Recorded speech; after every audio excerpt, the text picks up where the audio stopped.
total win for just people who want to move on from this thing and end all the lunacy.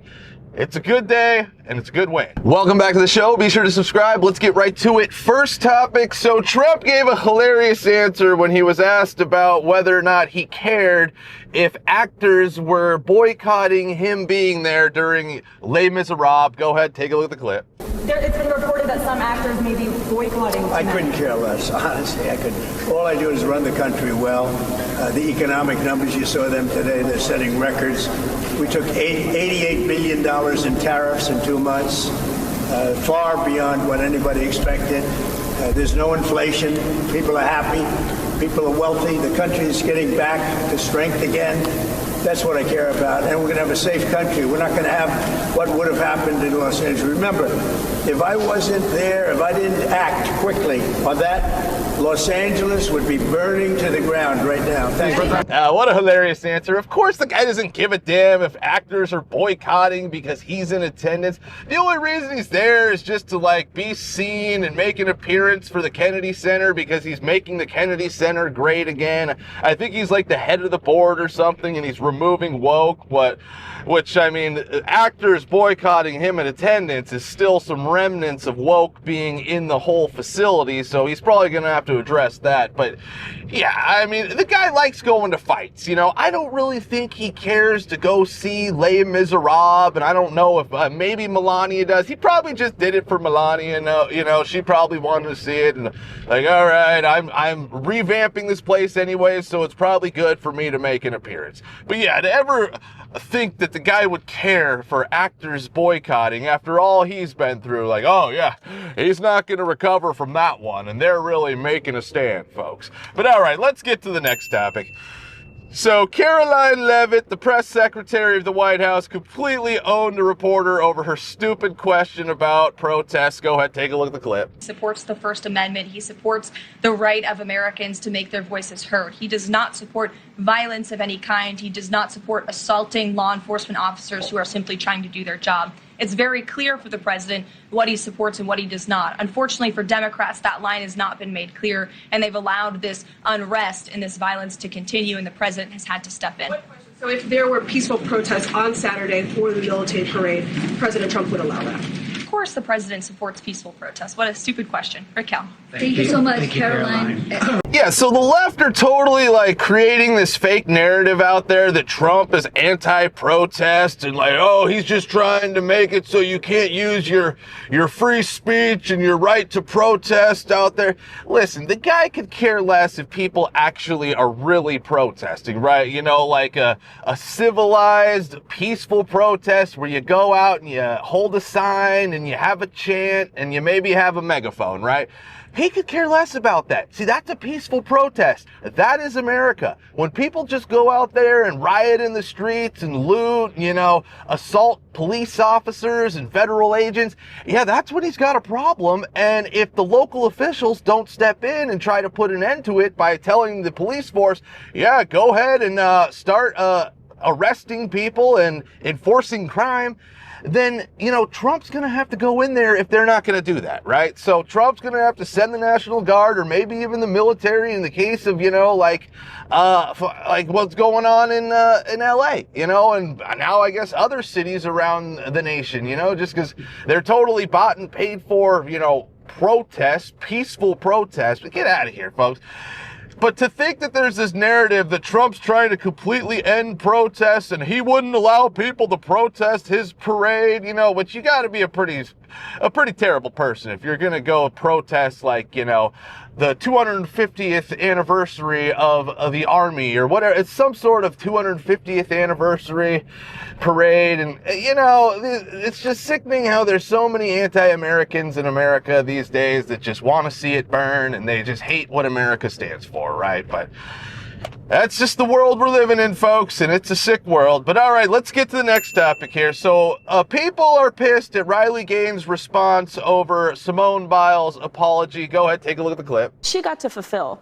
That's the problem I have with that. But nonetheless, I accept her apology. I see this, truthfully, as a really big win. You have this really famous public figure who is now issuing a groveling public apology and backtracks after, again, tweeting pro-trans propaganda, if you will, this scenario would have been unthinkable a year, certainly 2 years ago. Whether it's sincere or not, I think that's a different question. But nonetheless, she learned we are not living in 2020 anymore. Yeah, so I don't know why people would be pissed at that response right there. I mean, that's pretty standard. I guess people probably think like, oh, how is she claiming it's a win? You know, like, why does she need to say that when Simone's apologizing? And can't you just be grateful and accept the apology and not have to make it about a win, you know? But no, what Riley's really saying there is it's just a win in general for the people who are against this woke BS, right? If you have a person like Simone Biles with her huge platform, multi-time Olympian, multi-time gold medalist, you know, retracting their statements about these types of things, about men competing in women's sports. Sure, it was probably just a PR stunt by Simone because she was getting so destroyed by everybody online, and she was like, probably didn't think she was going to be getting that backlash. But yeah, Riley claiming it's a win and saying, yeah, I'm happy for this, is a big win. It's just a win for everybody who's against the woke BS, DEI, everything. It's that type of win because the people spitting that rhetoric saw that, oh, whoa, I'm getting destroyed by the majority of people online right now. This was a huge mistake and it's terrible for my brand. I'm going to have to retract those statements and go the other way. The way that, you know, 97% of America sees. You know, it's a 97-3 issue, folks. The whole men and women's sports and just, you know, pronouns, all that stuff. It's a 97-3 issue, and people want to blow it up into some huge issue like there's just so many people behind it, when it's just not the case, folks. It's just not the case. And people are showing that they're loving the fact that Trump's doing away with DEI and they're ending the whole men and women's sports things. Yeah, that's what America really is, folks. Not the fake, like, we're pretending like it's cool for women to be in men's sports and, you know, no, they need their rights. It's their right to be there, you know. No, it's all bullshit. Nobody's buying it. And you're finally seeing the effects of people not buying it and speaking up. You're seeing people like Simone Biles apologize for making just such insane comments online, because now finally people are speaking up and saying, no, we're not doing that, Simone. You're a moron, right? So yeah, it's good to see. And Riley's right. Total win. Total win for just people who want to move on from this thing and end all the lunacy. It's a good day and it's a good win. But all right, let's get to the next topic here. So MSNBC host Nicole Wallace they just had a complete meltdown over a Homeland Security post of their ICE hotline. Go ahead, take a look at the clip. I have very mixed feelings about showing this to both of you. It is news, but it is news from the Trump administration. It's a post from the Department of Homeland Security that they put on X, advertising a tip line with a poster that reads, quote, "Help your country and yourself. Report all foreign invaders." This is your taxpayer dollars, regardless of who you voted for. If you pay taxes, your taxes are paying for this ad being disseminated on Elon Musk's platform X that says, quote, "Help your country and yourself. Report all foreign invaders." General, did Vladimir Putin write that?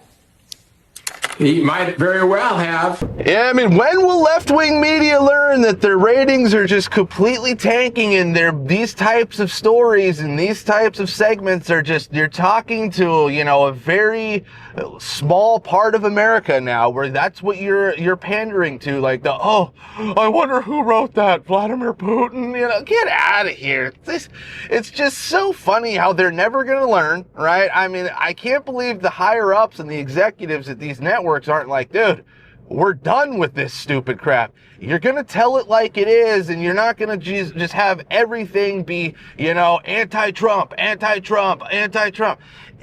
Like, I don't know why these executives don't see that their ratings have just completely tanked. It's just they're bought and sold by the pharmaceutical companies or something. I don't know what exactly it is, or like why they just refuse to just pivot to actual real news that's going to appeal to more people in America. You know, not just anti-Trump this, anti-Trump that, or basically anti-American everything. Because when you go anti-Trump now, you're just going anti-American, right? So people don't want to watch a news network that seems to be anti-American, right? And they're just going to side with illegals, or they're going to side with whoever's going against America at the time, right? That's what it is. That's left-wing media. Oh, we're going to tell the story to benefit whoever's going against pretty much America. You know, oh, we're not going to show you who's the criminal here because it doesn't fit our narrative, or, you know, we're not going to talk about that story anymore because that doesn't fit our narrative. It's just so stupid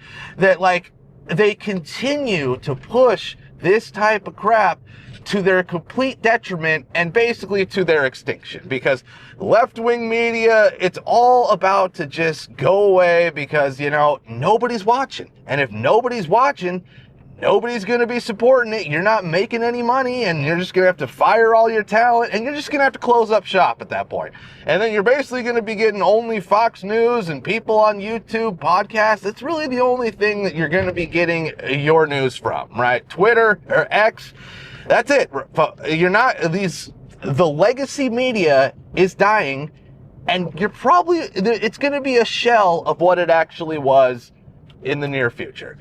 And unless they go back to just reporting the news, they might just become extinct altogether. But all right, that's it for today. Be sure to like, subscribe, and we'll be seeing you.